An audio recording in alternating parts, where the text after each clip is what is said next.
She laughed. Seriously, you recorded our fight? That's illegal. When I mentioned it, I said, check again. When her lawyer confirmed we're in a one-party consent state and the recording was admissible, the laughter turned into tears. I, 31 male, just got served eviction papers from my landlord Natasha, 38, for violation of lease terms and creating a hostile living environment. Thing is, I've been her dream tenant for 3 years. Never laid on rent, fixed minor stuff myself, kept the place spotless. So what changed? I started dating her sister.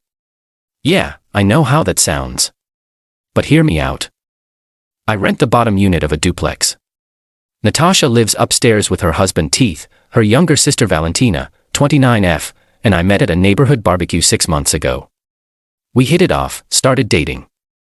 Natasha seemed cool with it at first, even joked about keeping it in the family. But 2 months ago, something shifted. Natasha started complaining about everything. My TV was too loud, it wasn't. My friends visited too often, twice a month max. My car was parked slightly crooked, barely noticeable. Then last week, she demanded I break up with Valentina or move out. The conversation went like this: Natasha, this isn't working out. You need to choose, end things with Val or find a new place. Me, that's not legal. You can't evict me for dating someone. I'm not evicting you for that.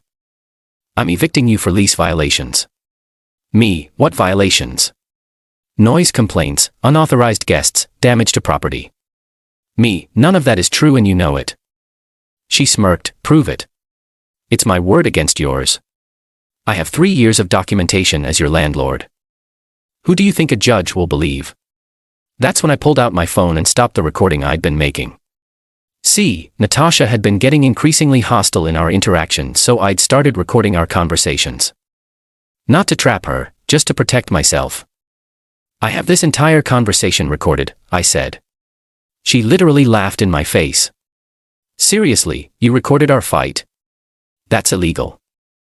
You just gave me another reason to evict you, illegally recording me without consent. My lawyer's gonna love this. I said, check again. She was so confident. Recording someone without their knowledge is a crime. You're going to jail with that and I'm definitely keeping your security deposit for damages now. We're in a one-party consent state, I told her. I can legally record any conversation I'm part of. Her face went pale, but then she recovered. Doesn't matter. No judge will care about your little recording. I want you out in 30 days. Well, we'll see about that. Update 1. The entitlement has reached astronomical levels. After our confrontation, Natasha went on a campaign to make my life hell. First, she changed the Wi-Fi password. We share internet as part of the lease agreement. When I texted asking for the new password, she replied, internet is for tenants in good standing only. I reminded her that internet is included in my lease. Her response: sue me. So I did exactly what she suggested, filed a complaint with small claims court for breach of contract. Also bought my own internet service and deducted the cost from next month's rent with documentation. Then she started the 3 a.m. maintenance checks. Suddenly she needed to inspect the water heater in my unit at 3 a.m. Tuesday, check the furnace filter at 2:30 a.m. Thursday, test the smoke detectors at 4 a.m. Saturday. All technically legal since she gave 24-hour notice each time, but obviously harassment. I recorded every interaction. Each time she'd make comments like, this would be so much easier if you just moved out. Val deserves better than a renter anyway. You know I can make this stop anytime you want. The kicker was when Valentina came over for dinner. Natasha stormed down, pounding on my door, you have an unauthorized overnight guest. I opened the door while recording, it's 7 p.m., she's here for dinner. She's not on the lease, she needs to leave. Me guests are allowed according to the lease. Not that guest. I forbid my sister from entering this property. Valentina stepped into view. You can't forbid me from visiting my boyfriend. Natasha lost it. You're choosing him over family. I gave you everything. I paid for your coding boot camp. I let you live with me rent-free for 2 years. And this is how you repay me. Dating my tenant. That doesn't give you ownership over my life, Nat. If you don't leave right now, I'm calling the police for trespassing. She actually called them.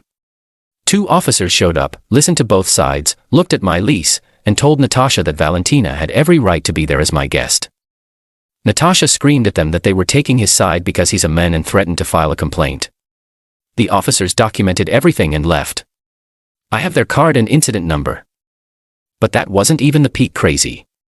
2 days later I got a letter from a lawyer, not about the eviction, but a cease and desist demanding I destroy all recordings of Natasha because they were obtained illegally and constitute harassment.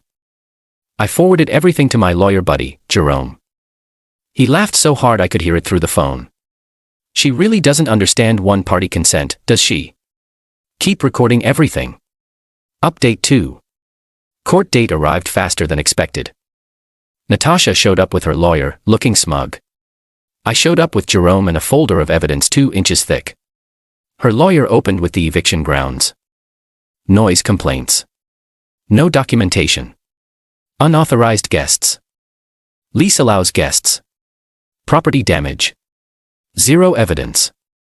And a legal recording of his client without consent. Jerome stood up. Your Honor, my client has been documenting harassment by his landlord through legal recordings in our one-party consent state. We'd like to present them as evidence. Natasha's lawyer.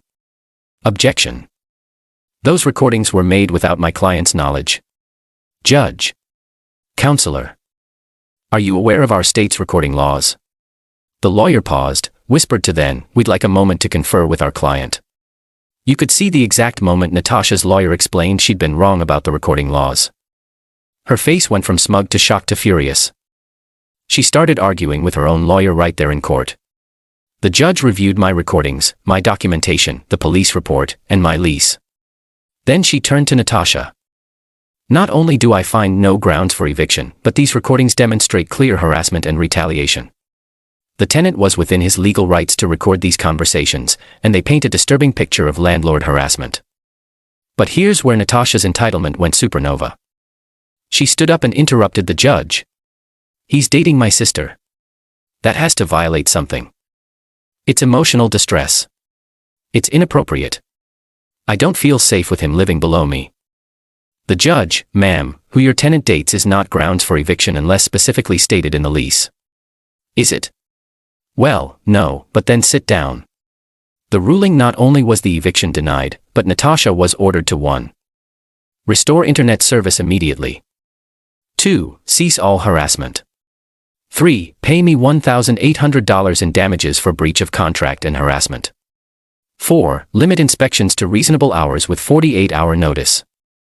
Natasha stormed out screaming that the system was rigged. Her lawyer just looked tired, but she wasn't done. Not even close. Update 3. Natasha went nuclear. Since she couldn't evict me legally, she tried to force me out through pure chaos. First, she filed a restraining order against me, claiming I was stalking her by recording our conversations. It was denied within 24 hours since I literally live below her and was recording in my own home. Then she tried to sell the building, listed it on 3 different sites as tenant-occupied investment property, motivated seller.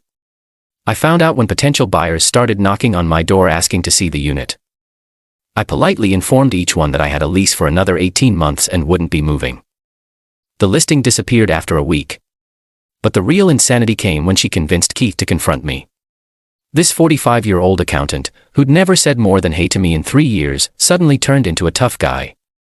He cornered me in the driveway. You need to leave my wife alone and get out of our lives. Me. I'm just trying to live in the apartment I pay rent for. You're destroying my family. Valentina won't even talk to Natasha anymore because of you. That's between them. I just want to be left alone. Keith then grabbed my shirt. Listen here, you little.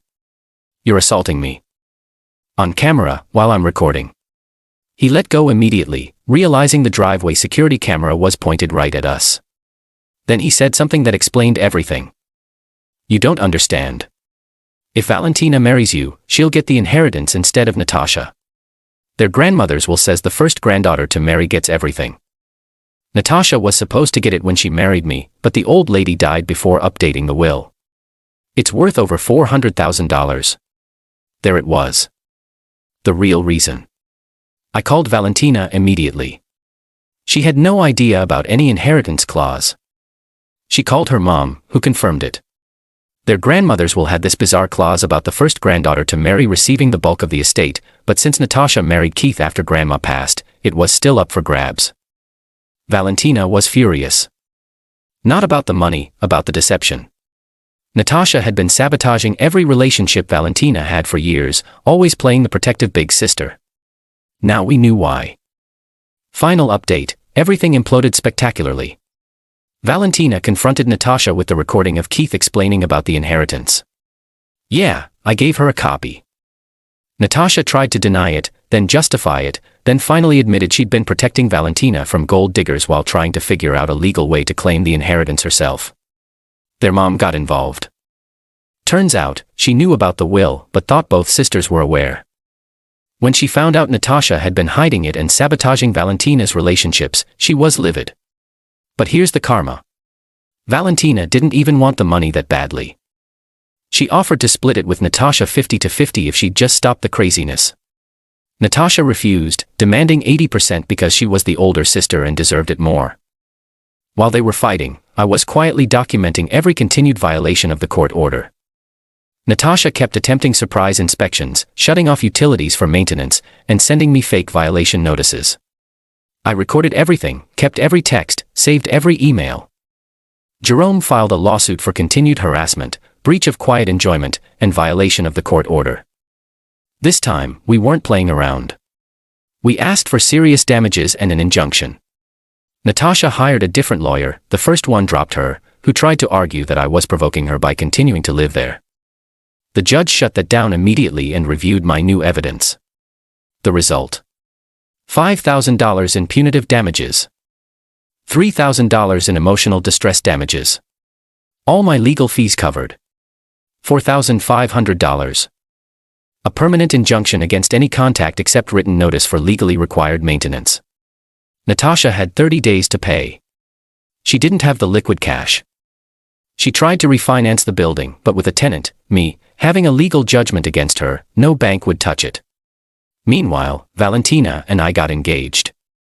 Yeah, it was quick, but when you know, you know. Plus, we both found it hilariously ironic given the circumstances. The inheritance clause kicked in. Valentina got the $400,000. Natasha absolutely lost her mind.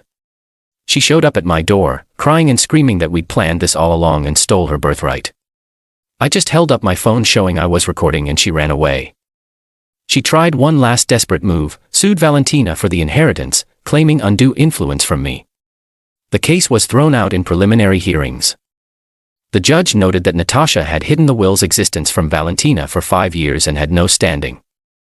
With the inheritance money, Valentina and we offered to let Natasha out of my lease early so she could rent to someone else, but she'd have to pay me $10,000 to break it, the remainder of the judgment she owed, plus a lease break fee. She refused out of spite. So now I'm paying $1,200 a month to live in a place I never have to see while living in our new house. Natasha can't rent to anyone else, can't sell the building with me as a tenant with 14 months left on the lease, and can't afford the mortgage without my rent. She's trapped by her own spite. Last week, Keith filed for divorce. Turns out, he was only staying for the potential inheritance too. With that gone, and Natasha's behavior becoming increasingly unhinged, he bailed. She's now got divorce lawyers to pay on top of everything else.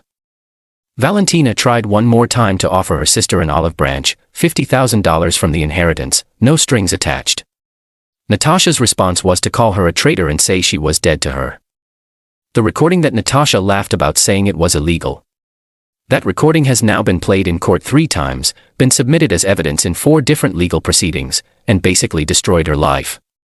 All because she was so entitled and so confident that she was untouchable. The moral of the story? Know your state's recording laws. And maybe don't try to control your sister's love life for money. That too. Also, if a tenant starts legally recording your conversations, maybe that's a sign you're being a terrible landlord. I still have 14 months left on my lease. Every month, I send that $1,200 rent check right on time. It's the best money I've ever spent.